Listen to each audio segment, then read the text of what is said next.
Welcome, everyone. I'm David Paparelli, the co-founder of M-Cultivo, and this is The Cupping Table. Over the next few weeks, we will be hearing from some of the best coffee producers in the world. They'll be sharing their stories, insights, and outlook on specialty coffee and what makes their coffee so unique.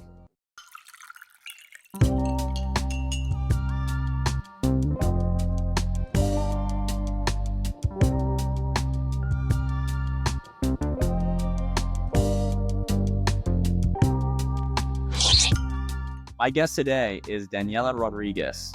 I met Daniela in London over a coffee at Monmouth for the first time, and her father and her told me all about their operation in Bolivia.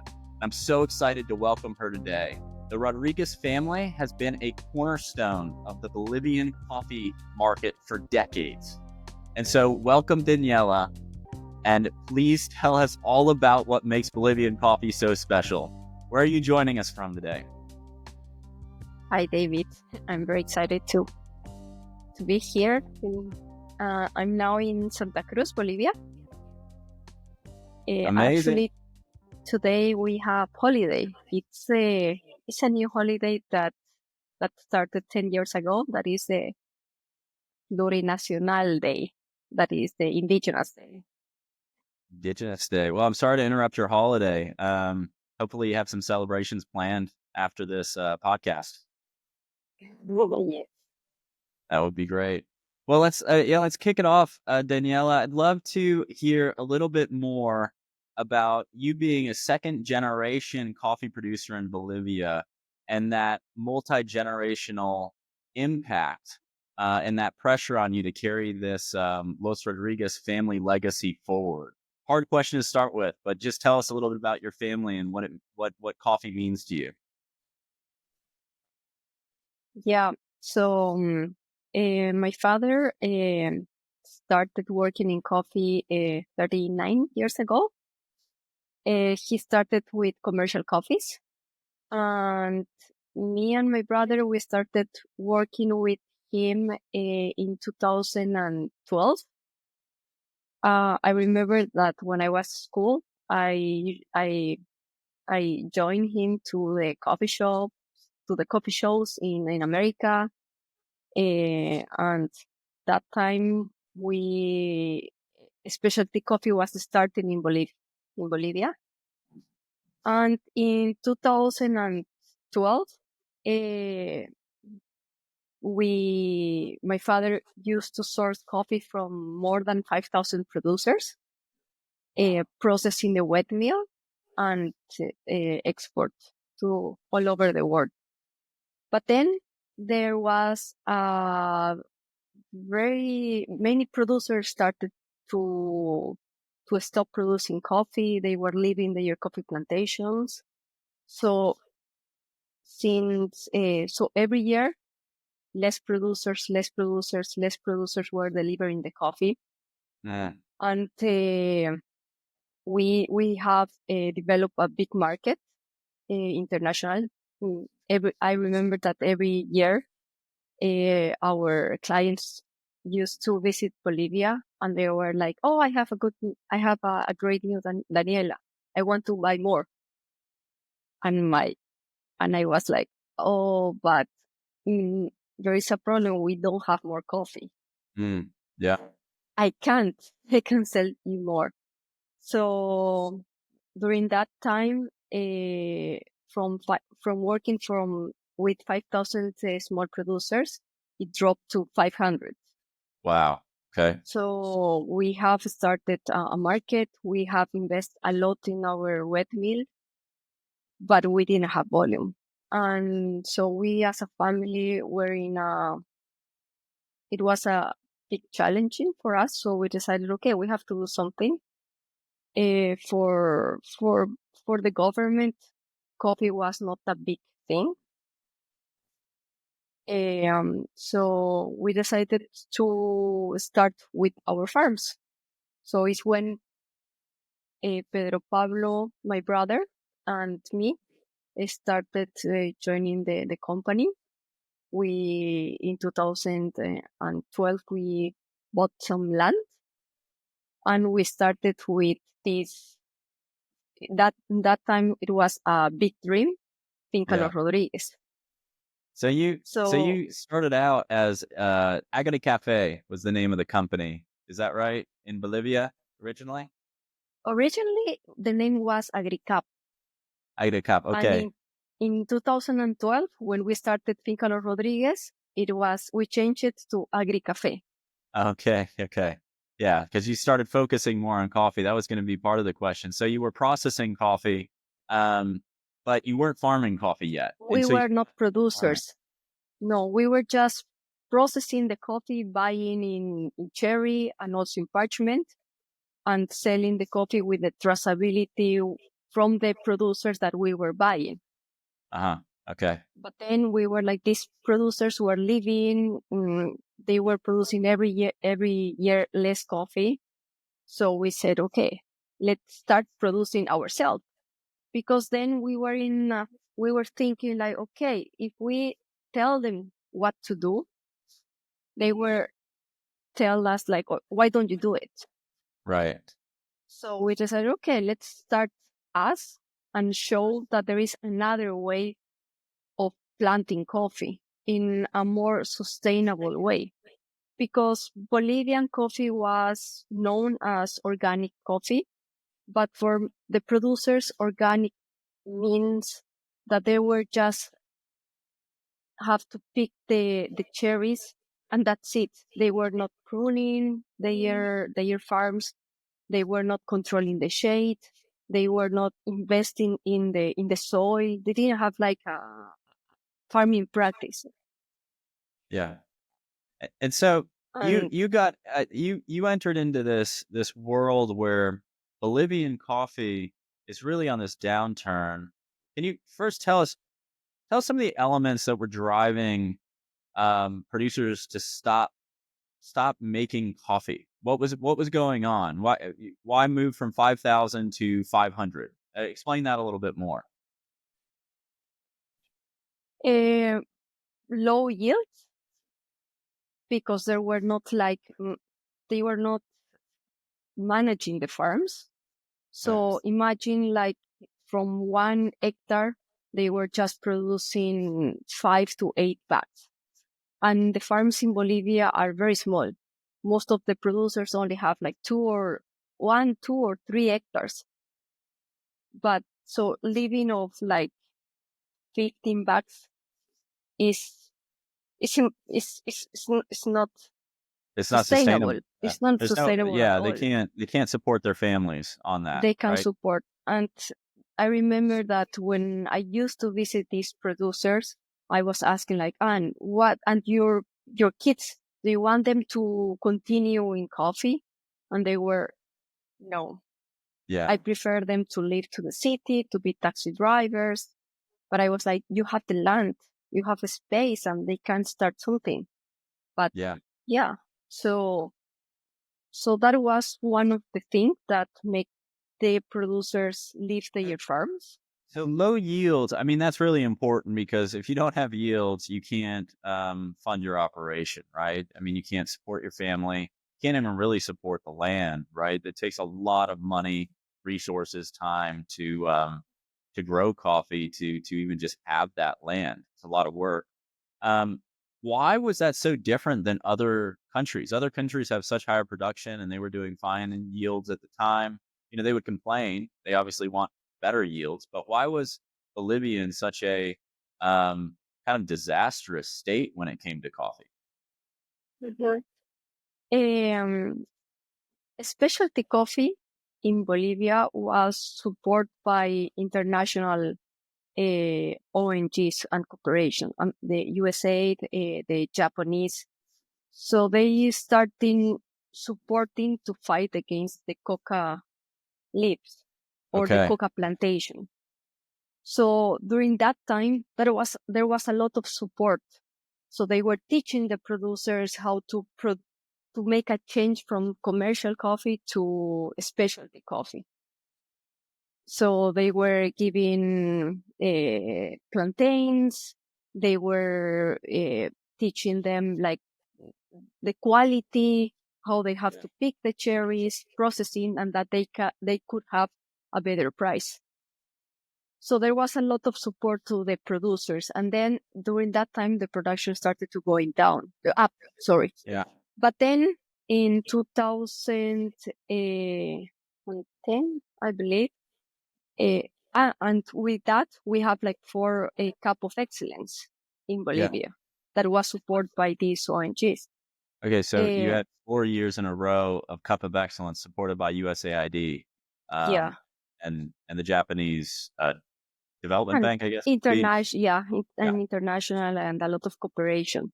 And that time, many people started to know that Bolivian coffee could have like a good potential, and the coffees were extraordinary. But then we have a change of government that that he wasn't agree with all the international and American support. Mm-hmm. So after that, when there was not support to the coffee producers, and in Bolivia there is not like a very strong coffee federation that support the producers. So most of the are like cooperatives Mm-hmm. that the producers belong, but the cooperative have like a leader, and every 2 years they change the leader. So it's difficult to support a project because coffee needs and takes a lot of time. Like Sure. to have your first harvest, you have to wait like at least 4 or 5 years. And as a political, they want to show quick results. So Yeah. supporting in agriculture or planting or in production was not, yeah, they were not supporting much. They were Yeah. buying or supporting with machines and that kind of things. And as a federation, there was not a real support to the producers. So the producers were alone. They were doing whatever they have learned, that was just picking the cherries, drying, and that's it. Man. But it So was not sustainable for the 10 years for the future. So that's why the production going down and they were leaving. yeah, so on the transition, you kind of said this, and I've heard this before in South America and other places, but the transition or the incentive to move producers away from coca to coffee, right? And the what is the incentive for USAID or any other NGO to move producers away from coca to coffee? What are they trying to do? To to show these people that there is another product that can also be sustainable and good for planting. And the coca industry, they were selling coca. Were they sell? I'm assuming it was legal. Was it legal or illegal to grow coca in Bolivia? Um, uh, both, but so it's because the coca leaf is something that we as a tea, and we Yeah. also chew it in the highlands. So it gives like a lot of power, energy. You are not hungry. So in some part of Bolivia, it's legal, but they control the production. So they can produce, but they can only produce a quarter of hectare of cocoa. Yeah. And So the they, thing is that there is a market. The price is good, yeah. stable. So many producers were living and buying land in the region where they could produce the coca because it was more sustainable.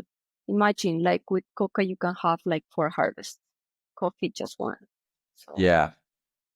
And when you're selling coca, I'm guessing the market's inflated because people are buying it and processing it into cocaine, right?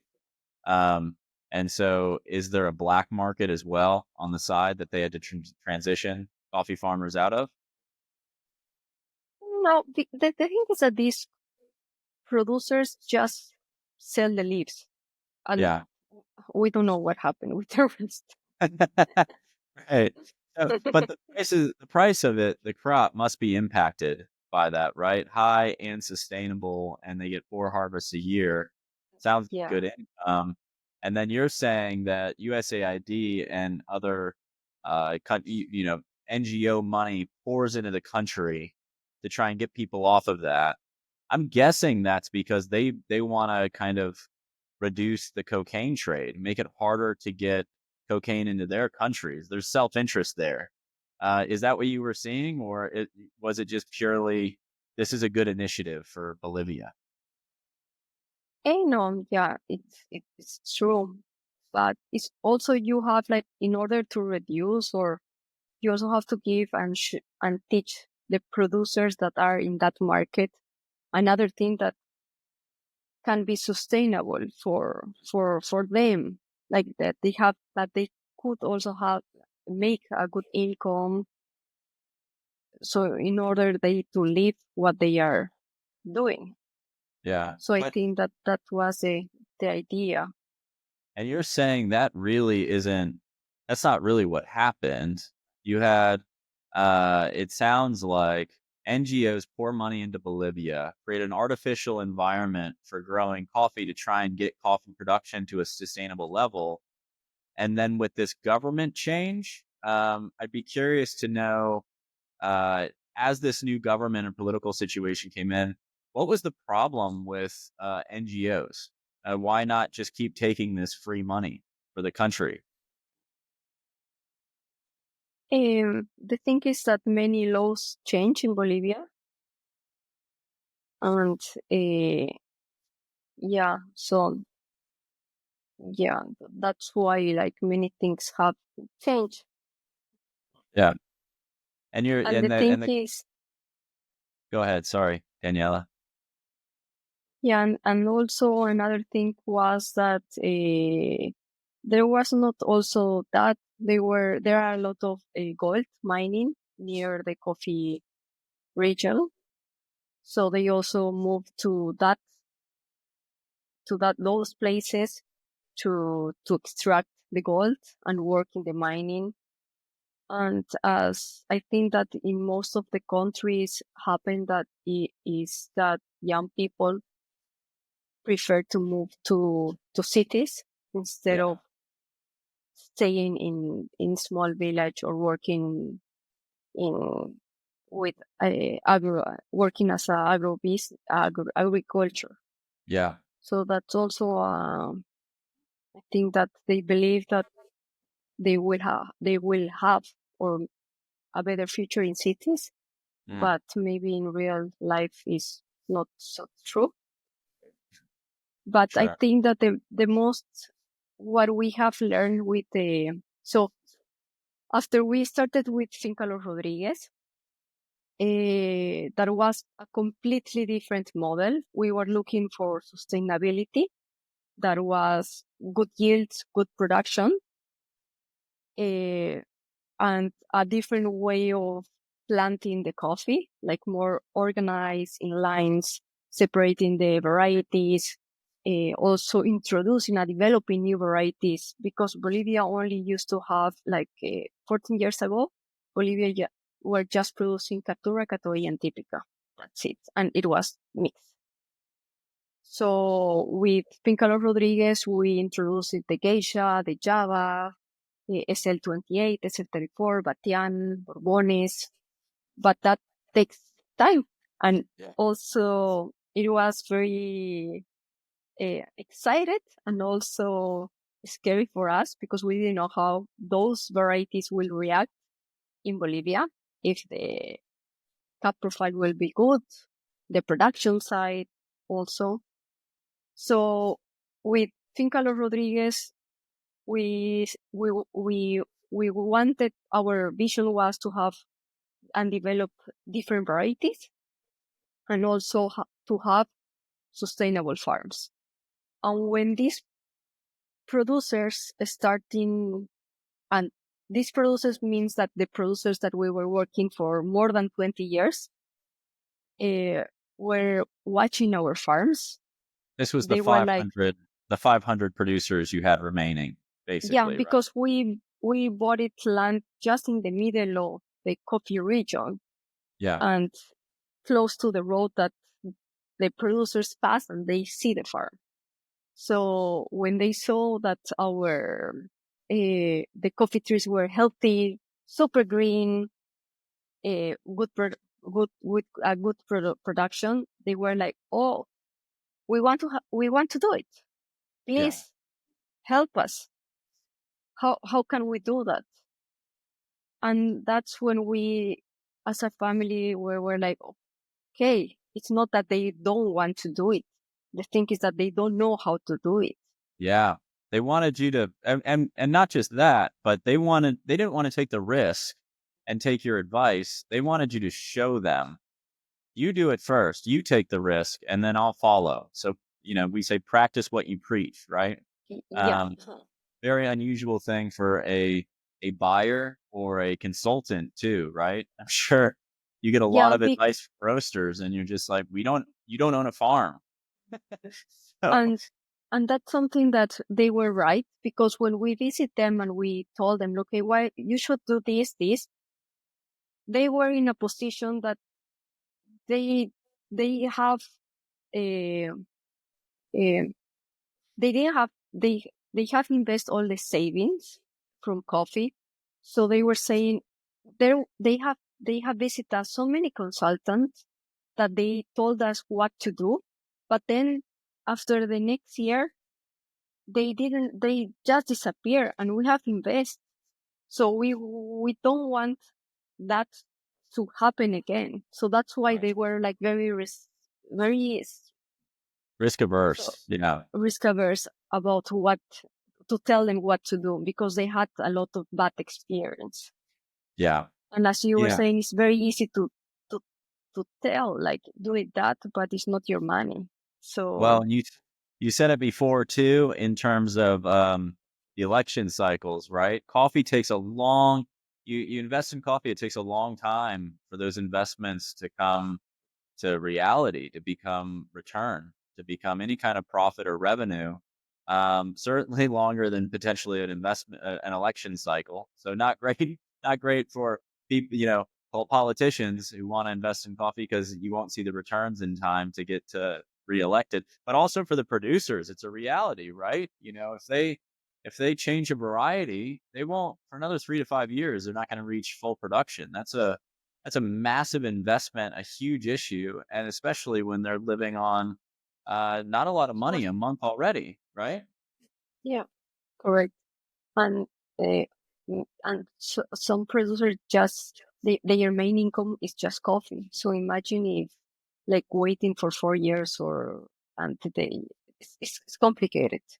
Yeah. So when they saw our farms and they came to us, we decided to start this program that we have that is called Sol de la Mañana, Uh-huh. Morning Sun, and our this program is to share all the knowledge that we have, Daniela Rodriguez, with them, so that they can also have sustainable farms. But at the same time we believe that charity is not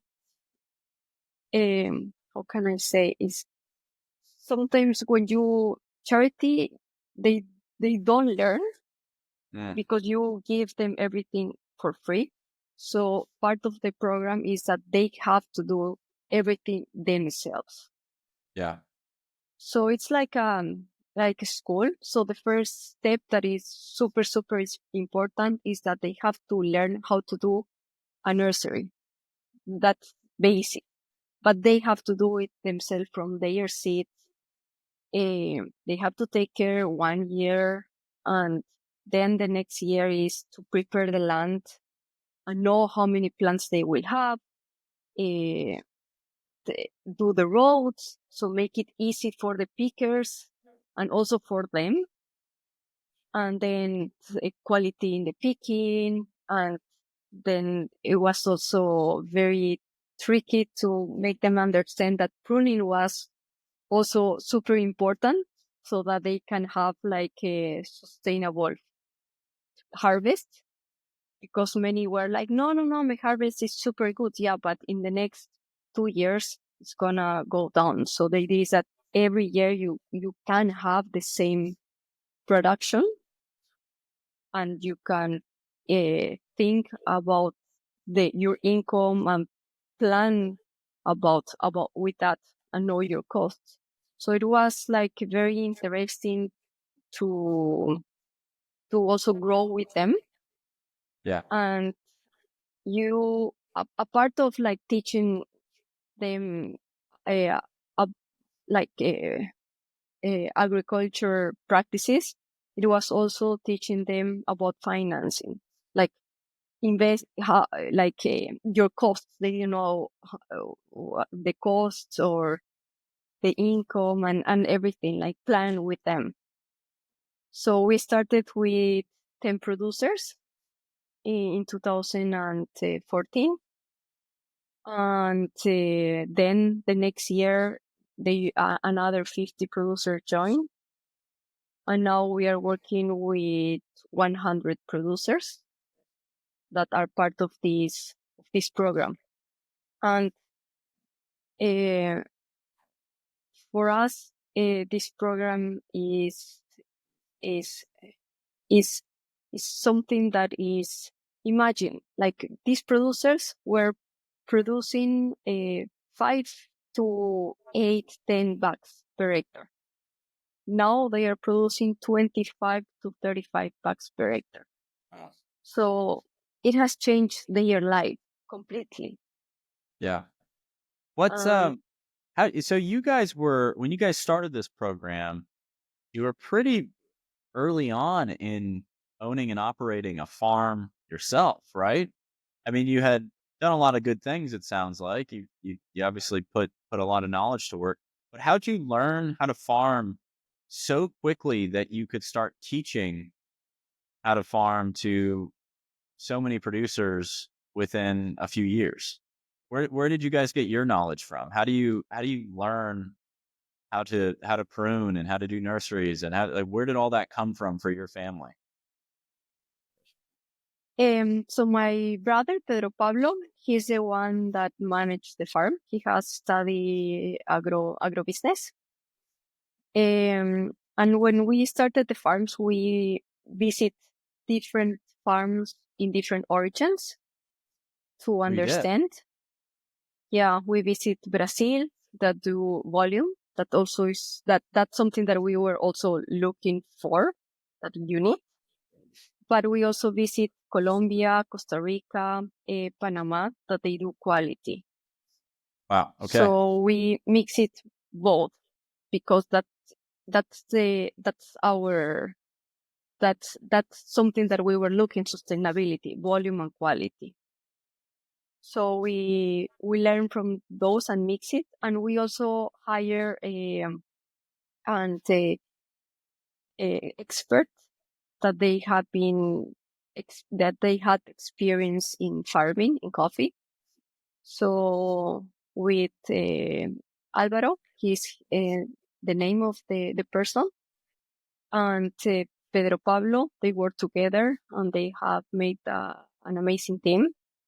Alvaro visits farms from all over the world, Africa, Central America, and he's always looking for different methods, because that's something that, like with my brother, I do more like about the processing, quality control, and I'm like, okay, let's do this process, let's invest in this and this. And Pedro Pablo is like, okay, but you also have to mention that we do a lot of investment in the farms. And that's Right. very important, that's also part of the sustainability, that you cannot just invest and focus in process. You also need to invest in the farming, because it's where you're gonna get all your cherries to do all the processing. So with Pedro Pablo and Arroyo always uh, like working in different spaces between the farm, the trees, and see how the production is the increase, like the varieties and the way of the shade and different things. So I think that it's also very important to invest in farm, in new techniques to see how you can produce more coffee and have sustainable farms. And Yeah, just constantly improving, constantly iterating, constantly experimenting. Um, I have heard this as kind of a thread from some of the best producers we've talked to, which is they haven't stuck to their country to learn. They've traveled, they visited other farms, and they bring those lessons back from other countries and other farms to their country, and they try and uh, cherry pick, forgive the pun, to get the right lessons into the soil, right? Um, so I think it is a unique thing that you did. I would be interested to know, um, because you've taken this hybrid approach of let's do Brazil and combine that with Peru and Colombia's quality, volume with quality. What then was different about Bolivia, and what sort of made your farm unique that you didn't learn from these other countries? What lessons did Bolivia teach you? In other words, after you kind of took these lessons back. yeah, I think that you have to adapt to the reality of your country. Like one thing is people. Yeah. Coffee needs a lot of people. You depends on a lot of people. Like Brazil, they use a lot of machines. But for quality, you need people. We've been trying and working with machines for picking in the farms, but it's not the same. So um, is that in Bolivia there are not like experts in coffee, so you have to teach them. And also in Bolivia there are not things for coffee like bags, fertilizers. So Wow. we are the ones that have to import everything in order to have the best of, uh, of the things that we need and to have the quality and what we are looking for. So, and I think that like you have to understand that each origin is different, different challenges, different terroir, different weather, different altitude. In Finca Los Rodriguez, we work with two regions. One is Caranavi, that is the main coffee region. It's in the Amazon. It's in La Paz City. So it's latitude 15 south. It's very humid. The soils are very clay. We have a lot of rain. And we developed a new region that there were not coffee or specialty coffee. And this region is called Samaipata, that is on the other side of Bolivia. It's close to Brazil, but very high. It's latitude 18 south, so it's very extreme to produce coffee. And the altitudes are over 1,800 meters. It's Wow. very extreme Very high. Yeah. very high, and it's very dry. And in that region, they also produce wine. So for us was very unique, coffee and wine. And and in that region, we couldn't do the same things or expect the same things that we were doing in Caranavi, because the soil is more rocky, there is no rain, even though we have the same varieties. The harvest is longer because during the day it's very hot. It's around like 25 to 30 degrees. but at night and early morning, it drops to 10, 7. So Wow. the maturity of the cherries takes longer. So the beans are more dense, super small. The cascar is very thick, and the coffees have more sugars.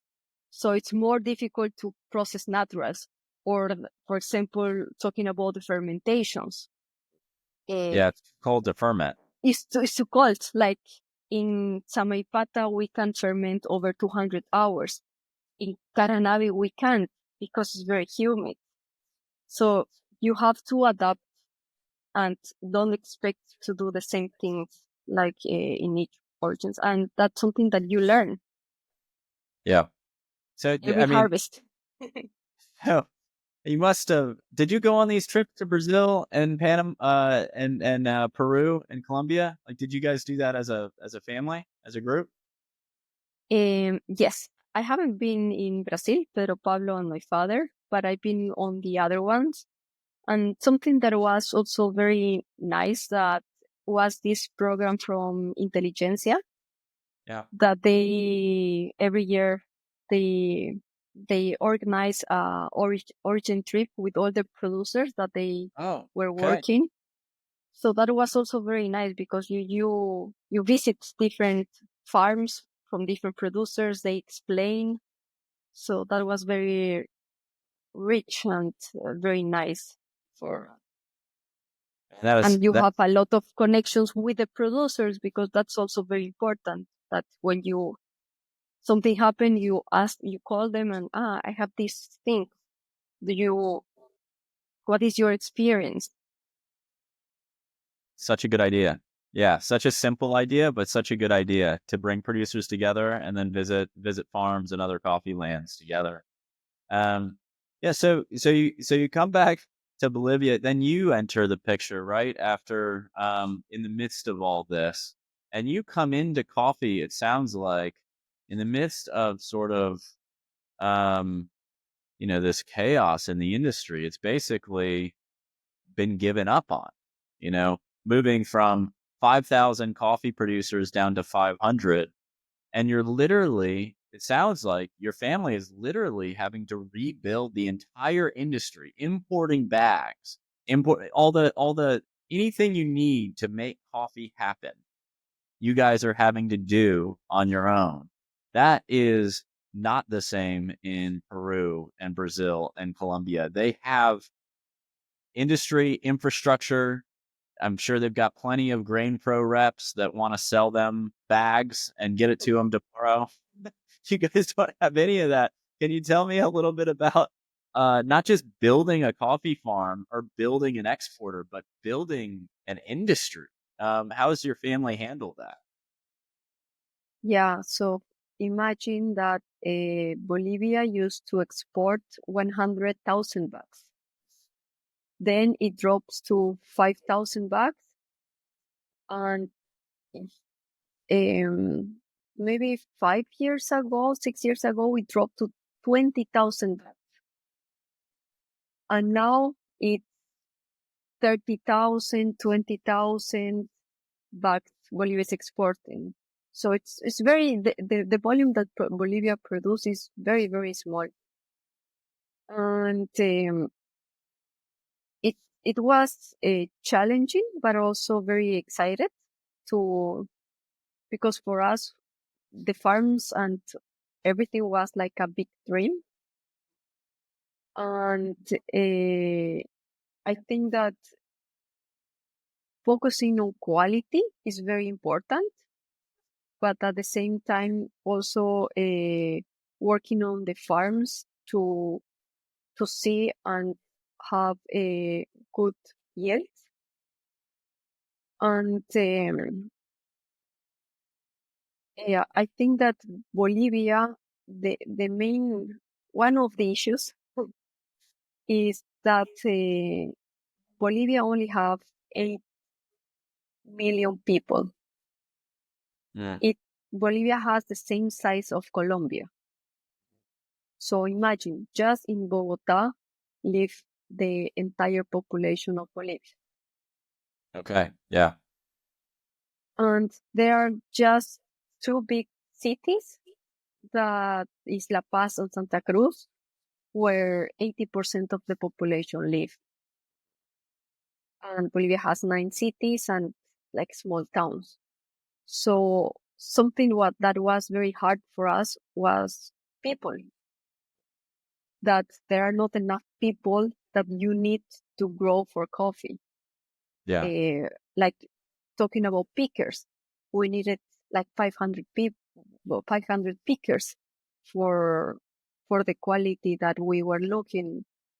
And the pickers, then the roads. There is just one main road, and maybe you have heard about the that road. No, no. Please.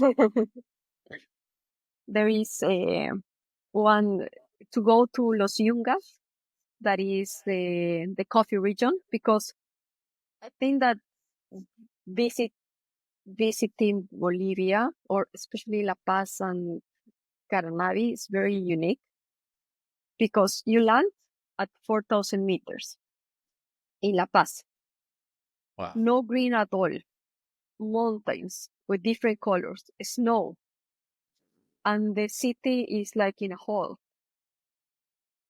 And then you are like, okay, I came for coffee for green, and I don't see any green. It looks like the moon. Nice. And like, and you have like a different like feeling with the altitude, because 4,000 meters, so you have less oxygen. You feel like a little bit tired and slow, and people are a little bit slow. And then to go to the farms, you have to drive to Los Andes, the Andes mountain, to La Cordillera, and go up to 5,000 meters. And it's amazing because you see like giant mountains with snow, and you started to get a little bit sleepy because of the altitude. And then from 5,000, you go down to, well, 1,000. But the change of landscape, the mountains, that makes that the roads are very complicated Yeah.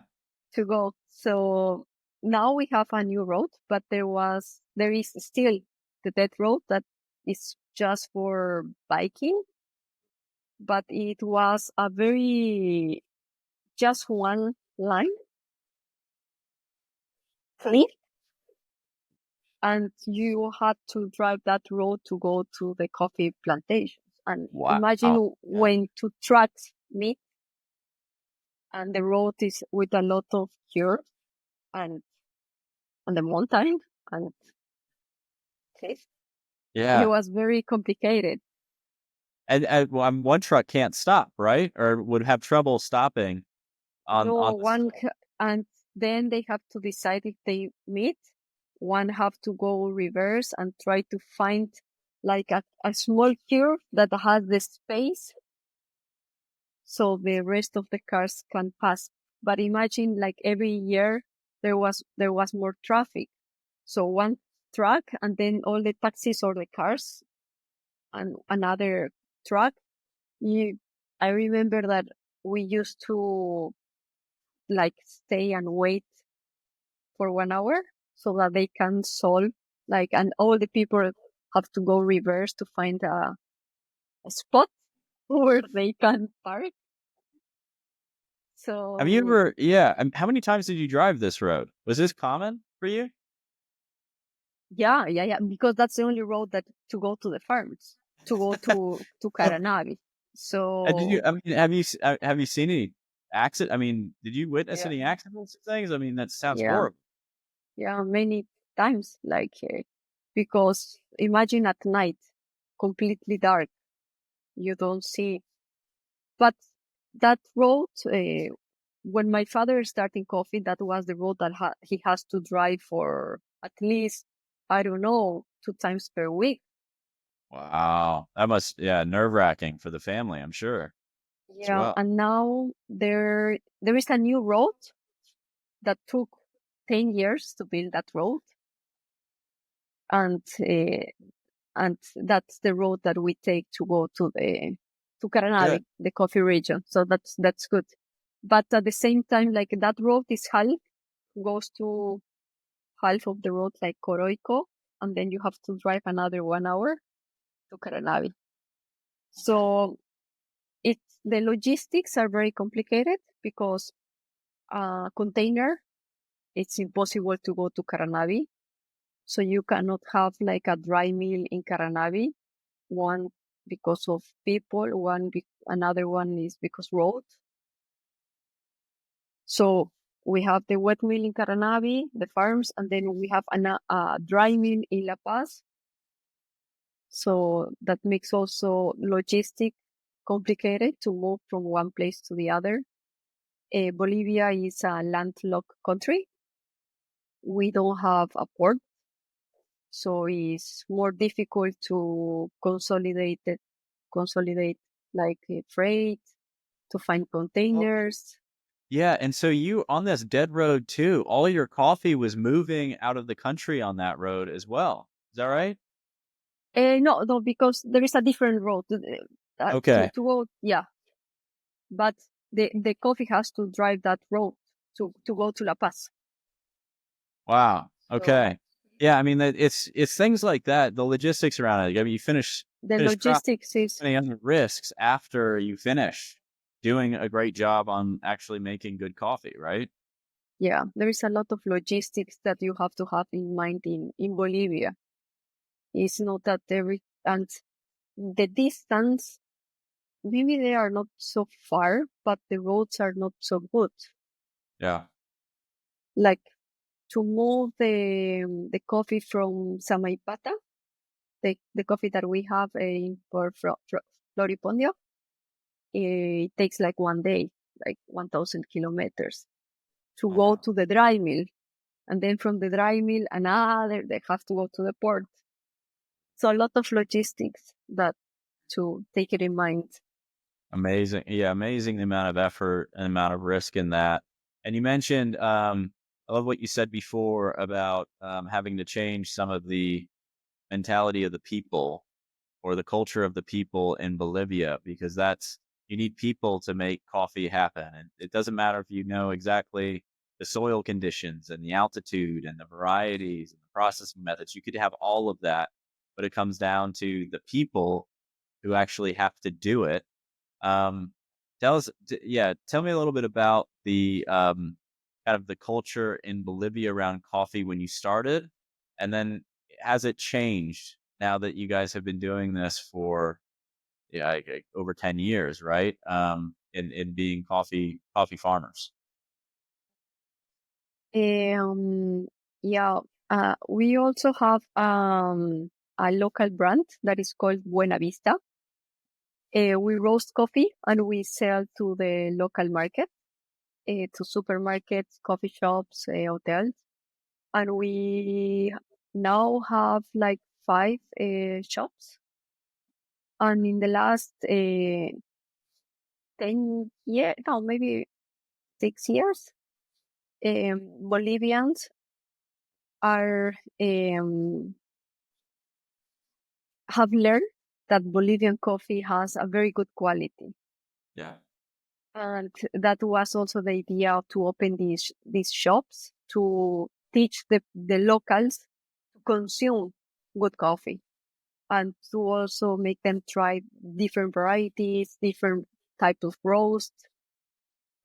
So what we've seen is that every day the Bolivians are more interested in learning to drink a good coffee because in Bolivia, café torrado is very common. That is a coffee with sugar roasted together, but 60% of sugar and 40% of coffee. So And what is that called? café torrado. Cafe Torado, and it's 60% sugar, 40% coffee by weight. Yeah. That sounds unpleasant. And the roast is like black as petrol, like super, Oh my super dark. gosh. So it's very interesting to also see that these people that used to drink that coffee is changing and learning and What make good them call? what Yeah. good coffee is, making them understand like that the good coffee has light roast, because at the beginning they were like, no, no, no, the coffee has to be black. And we're like, no, no, no, it has to be light and it's also good for your health because what you were drinking was not good. So yeah, so the local consumption in Bolivia is also growing, and I think that is happening in most of the producer countries. That Are you, people s- are, are you seeing more? So I guess it'd be more pride that comes with that of Bolivian coffee, but are you seeing more interest? I mean, do people want to, work for Los Rodriguez? I mean, are they like, I want to get into coffee and I want to do this, or is there a new generation potentially in coffee coming through this, or is it mainly just kind of a, call it a public relations or a PR initiative to say, hey, we should exist. Los Rodriguez should exist because Bolivia makes good coffee, and we need we need people to drink good coffee, right? yeah, no, yeah, yeah, many people are wants to be part of Los Rodriguez. They that they are very also as Bolivian. It's very, you are very proud to see that in different all over the world you can see Bolivian coffee. And so I think that for Bolivians are like, wow, our coffee is here, so I should be drinking in our country because if it's here. So I Yeah, think many people that visit the shops, they say, you're doing a very good job, and I'm happy to see Bolivian coffee. And absolutely. And I'm curious about, that culture, that extension, or that passion or pride extended to your team. I've heard, um, I had a former colleague who used to say that, we were running coffee shops and things like that. And he used to say it's better to hire a barista with no experience than hire a big brand barista, because you'll be you'll have to retrain all their bad habits, right? I'd rather have something that's fresh and be able to teach something fresh, and all of that is good habits, than have to break bad habits and then retrain good habits, which is a monumental effort. Did you see when you guys are literally building the specialty coffee industry in Bolivia after these NGO failures? Do you see that as a kind of a blessing in disguise, or was it just, man, this is an incredible amount of work, um and potentially a waste that we don't have an industry? Is there any kind of positive outcome of that, that allowed you to get to where you are today? Mhm. I think that is for us, for example, in the last 5 years, we've been doing a lot of experiments in processing, but in Bolivia there were, of course, not nobody that has experience in coffee. And as a brand and also as a family, we always wanted to to, to improve the quality of our coffees every year better. So you can see, oh, this year is much better, and don't stay like, oh, it's good, but no, for we're very uh, yeah. So we hired people from the wine industry Oh, from really? Argentina, Okay. to do and work in our wet mills.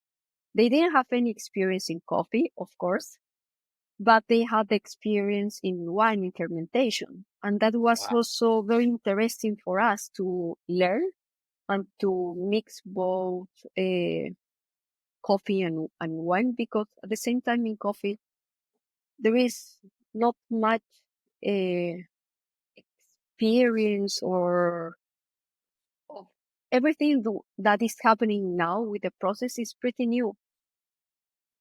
But in wine, there is more like research and experience, and also these people that have these these people have studied biology and chemistry, so they understand what is behind the fermentation. So for us, that is very important. To what we do is understand why are we doing that and what is the goal of doing that. Sometimes we see that there is some process that is amazing, but then when you want to replicate it, you can't, because you haven't measured many things. You don't understand the reaction or the Yeah. things that is happening. So for us was also, that part was very important to understand what is behind the process that we are doing. And Yeah. and also in order to replicate the same process that we like, and not to have, like we call it, luck. Did you was that intentional hiring people from the wine industry, or was Yeah. it necessity? Like, these are the only people available who know how to operate in this sort of No, environment. it was like it was something that we were like You're our looking for. plan. Yeah. Wow. Yeah, and I haven't heard that before. So I've heard, you hear about the wine industry and people talk about coffee taking the same path as wine. And this sort of, specialty coffee needs to be viewed more like wine, or marketed more like wine, or branded more like wine, or this kind of thing. I love that approach that you all took, which is, it's going to be different, but we Mhm. need to adopt professionalism of the wine industry and incorporate those practices. And the chemistry, the foundational elements, the chemistry of fermentation is going to be the same, but there's going to be a lot different. But the rigor and process can be applied, and we can learn from that. Mhm. Yeah, that was, and in the last 7 years, our second passion of part of coffee is wine. So we've been visiting different wineries in Argentina, in Italy, in Bolivia. The family of my mother, they also produce wine. So we have a lot of contact with that industry. So when we started visiting the bodegas, and that's when we were like, okay, let's try to learn about that industry that is more developed than coffee, and apply what we can in coffee. So that's why we hired these people from the wine industry. Mm. And in the last 5 years, they were doing all the processing from our coffee.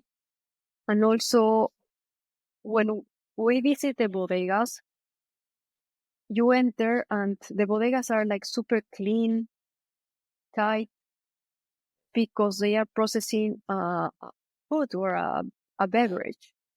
And we were like, and why when you visit a coffee farm that is also a drink, it should be the same, right? So it's when our like make something like our chip change, and we say, okay, let's try to learn and apply the cleanness, the the all those practices that the wine has in coffee, because you are drinking coffee also. Yeah. So it's when we started changing our wet mill, buying. I remember we used to ferment the coffee in open tanks, like uh, tinas. I don't know how to say that. Yeah. Yeah. Just open tanks or vats. Yeah. Yeah. Yeah. Yeah. But then you see that mosquitoes, animals get all over Yeah. the Yeah. fermentation, right? You have dust, and so those are microorganisms that are affecting in the fermentation, right? That maybe are Sure. not part of coffee, and you cannot control that part. So so we decided remove all those tanks and just fermented our coffee in stainless steel tanks and closed tanks, so that we can have more control on the fermentations, and we know that only the beans are there, and we can control the temperature, and we know that there is there aren't any other microorganisms that can affect the coffee. And also in our wet mill, we are like super strict with the cleanness. When you visit the wet mill, you are not gonna smell any like cascara or any other smell. Is no smell at all. So that is part of also what we have learned from the wine industry, and also to also use the correct terms when we talk about fermentation. Yeah, so I'd love to dig in on that a little bit. So the two lots that we have for this Dubai coffee auction that we partnered on, one is Anoxia, the other is a natural process, right? And there's so much um, noise in the industry about these different fermentation methods, co-fermentation. There's debate around, is it coffee? Is wine wine, or is that now sangria? Right? Like, what? Where are we here? So, love to hear where your guys' approach to that, um, and I think what you brought up is super important, which is what is really the definition of all these things? Because these terms are misused constantly, right? Infusion and fermentation, co-fermentation, all these different processing methods. So what's your processing philosophy and your approach to making great coffee after you've harvested it, right? Yeah. First of all, I think that to have a good or extraordinary coffee, it it doesn't just depend on the process. So it depends on the farming. You have to have a good and healthy farm. The picking is super important. And what we learned is that different varieties change the picking point, so it can change the flavor. So picking is important, and then a part of that, the genetic. The, some varieties have the floral, and some varieties don't have the floral. And even though you process, it will not have the floral. So genetic and soil and weather. So if you have a good soil, you have the altitude, you have a good farm, you have a good picking, and you have a good genetic, I think that is 60 or 70% that you should have a good coffee. And you have some a specific profile. But with the process, what we want to do is we don't want to hide, change the genetic or the terroir. So in all the process that we do is we try um, to develop those flavors that the variety has. We don't want to hide or transform or to make it different. We believe that Bolivia has an amazing terroir, an amazing altitude, and with a good genetic, that we should have a good profile. So with the fermentations, we try to, for example, if there is a variety that has floral, we try to develop and the floral, not to hide, and also and try to maybe get more sweetness or more creamy. Maybe try to do something with a lactic fermentation that gives the creams, but always controlling the the time, the bricks, the pH during the fermentation. You And have a so with sample roasting, right? You have I mean a lot of people use just a consistent profile. They say, okay, I'm just going to roast with a sample roast profile, and I'm going to cup those coffees, and then I'll develop a roast profile that fits the coffee on the table that I'm seeing. Do you guys have a sample, almost like a sample processing profile to figure out, is it creaminess, is it floral, is it fruity, and then what can we do when we harvest the rest of that coffee to pronounce that? Is that how do you know it's yeah, creamy y- processing yeah, it, right?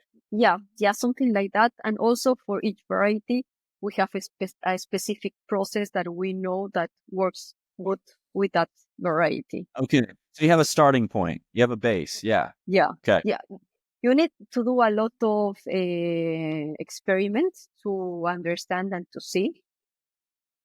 And then if you are if you have all the data and you are controlling that, you can replicate that Yeah. lot. That's very important to to have control when you are also fermenting. And also, what we've seen is that also during the process, you have to take care of the bean because sometimes strong fermentations can damage the bean.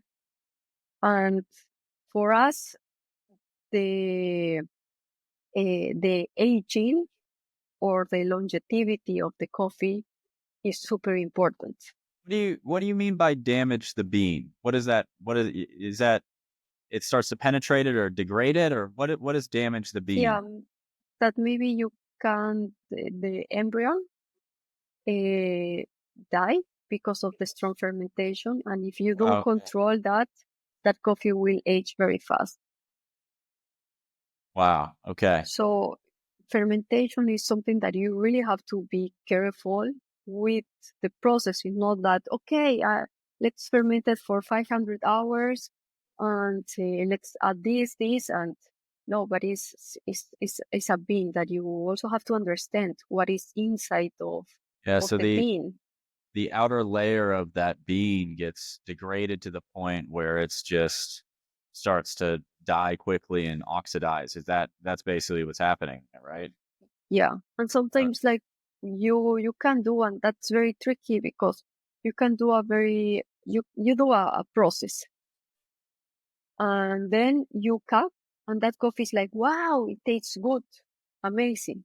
But then in 3 months, you were like, oh, and Yeah. where are those flavors? And then you see the water activity of the bean, and it's low, the moisture. So it's not just let's process. So it's also be uh, respect. It's also you have to respect the bean and also understand and also think about the longevity of that coffee. That I think for a roaster is very important. Yeah, and I've heard this recently that moisture activity is really misunderstood in green coffee. Are you the classic target being 10 to 12%? Is that what the would be by the book? Are you guys are you seeing the same thing, that rule is fixed, or do you kind of move water activity above that and get different notes and different flavors and that sort of thing? Yeah, I think that you have to. We always control the water activity and the moisture to have like a parameter because sometimes maybe the moisture can be a little bit low, but the water activity is okay. Okay. Yeah, So yeah. I think that you have to measure both to have a reference of how is the how is the bean. Yeah, so a little bit more complicated than just moisture content is X, and that's fine. That coffee's good or bad, right? Uh-huh. You have to Man. also see what is inside of the bean. Yeah. Absolutely. And so yeah, it sounds like I'd be curious on your limits to processing, right? So the extreme end of this would be co-fermentation. Um, and then the other end of that spectrum would be something like just a fully washed, simple, very simple process, very little fermentation, and then a very clean. Like that would be, call it the sample roast profile, the sample process. It sounds like you guys are open to using different yeast strains, maybe to enunciate lactic fermentation or other types of fermentation. But is that true? Where do you guys fall on additions to the processing method that you use? Yeah, we do a lot of like alcoholic lactic fermentations, but in all the process and that we do, we don't add any strange or things that are not part of coffee. For example, if we ferment the, if we do lactic fermentation, we isolated the microorganisms from the coffee to use it for the fermentation. We don't buy the lactic or from other things or like powders. Isolate it from the natural environment around the coffee, and then you bring it in. Is that Yeah, right? yeah. Wow. Okay. And with that, to have like a lactic fermentation, you need to have a lab, a laboratory, because it's not that, oh, Uh, this is lactic. You you have don't to know? look for the bacteria, the the yeast, and separated them with a microscope, and then you can say, okay, this is now lactic. So and so that's why we work with people that are really chemistry and or biologists that they know about that, because I haven't studied chemistry, so Yeah. I have no idea about that. So you have to work with these people that they have. That is unbelievable. So you take natural yeast strains from the environment around the coffee or on the coffee, separate them, and then use different yeast strains in the fermentation to, amplify certain characteristics of the coffee and improve what you had as a base. I mean, that's incredible. I could keep talking to you, Daniela, about all of this. All day. It's been a fantastic conversation.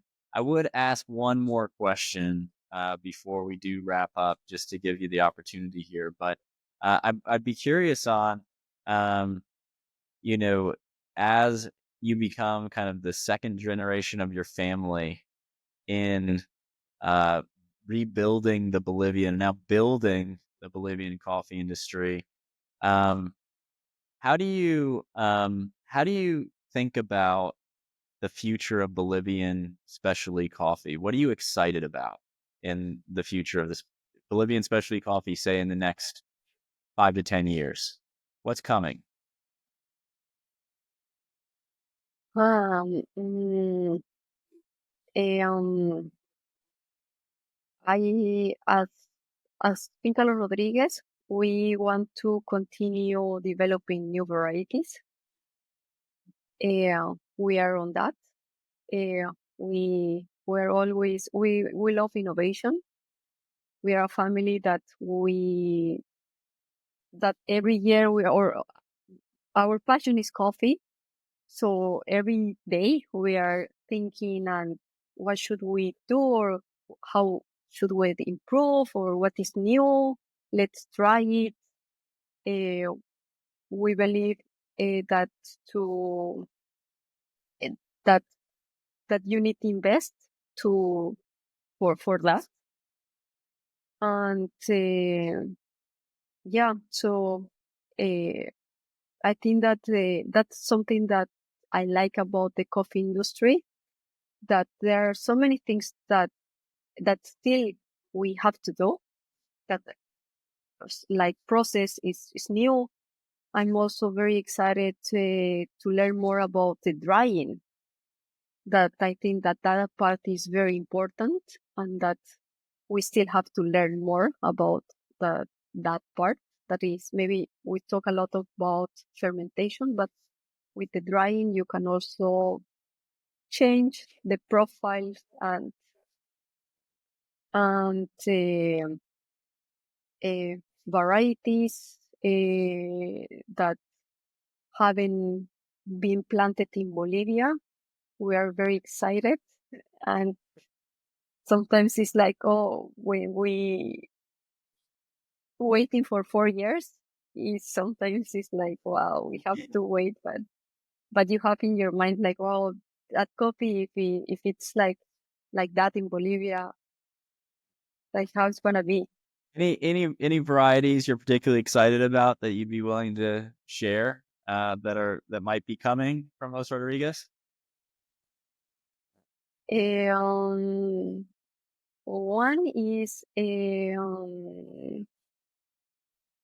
one variety that I think that is very is chiroso. I really like that variety that is from Colombia. So I'm looking forward for that variety. That it's a variety like a tura.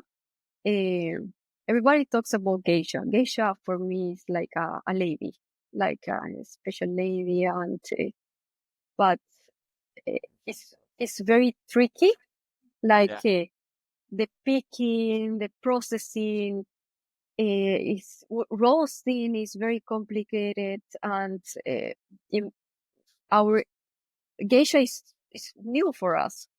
It only been producing 8, 10 years in Bolivia, and it's a variety, but also you need to have a lot of patience. If it's the one that we pick in October, November is the last one. The picking is different. The processing, you have to be super careful in the meal also. And when we roast and cup, sometimes we cup and it's like, oh, and where is the floral? And then you cup after 2 days, and that coffee is completely different. And then appear the floral, and you're like, so you have. And what we've seen with the geisha and also with the Bolivian coffee is that the beans are very dense, Eh. so they need rest. You need to have patience to get the complete flavors that the Bolivian coffees have, because we start shipping or exporting the coffees in October to January. And then when I go to visit some coffee shops and they have our coffee in June, July, they are completely different coffees. And it's your coffee. And I'm like, oh. And they are Unbelievable. like more complex and more open. So Bolivian coffees need time to rest. It's got to be some of that high altitude, right? It's a high, and the beans are very dense, Yeah, high altitude, right? The high beans are dense. altitude. Yeah, I think that's misunderstood too. This idea of past crop versus current crop. Some coffees, do better with some time rested. So, but anyway, Daniela, thank you so much for your time today. And thank you so much for sharing your story and your insight. I'm so grateful that your family has taken on the charge of rebuilding the Bolivian coffee industry, taking it from a point of survival from government programs, NGO programs, migration away from coffee, and really getting people excited and passionate about what Bolivian coffee can do. I mean, it really is unbelievable to hear that story. And not even to mention that you guys have had to survive all that, plus survive kind of a daily or weekly trip on death road just to get out to farms. So thank you for sharing that story as well. We are really excited to partner with you on this Dubai coffee auction and have your coffees on a table and represented among some of the best producers in the world. Having Bolivia there next to Hawaii in the United States and Yemen and Ethiopia, I think it's going to be really, really exciting. I think there's 8 countries represented. So I think that'll be really exciting. And that auction will be on February 10th and 11th in person in Dubai, and also online at dubaicoffeeauction.mcultivo.com. So anybody listening out there, please register and buy a sample set so you can enjoy these coffees, or come visit us in Dubai. We'd be happy to have you cup them. So thanks again, Daniela. Thanks to your family, your brother and your father, for all that you're doing.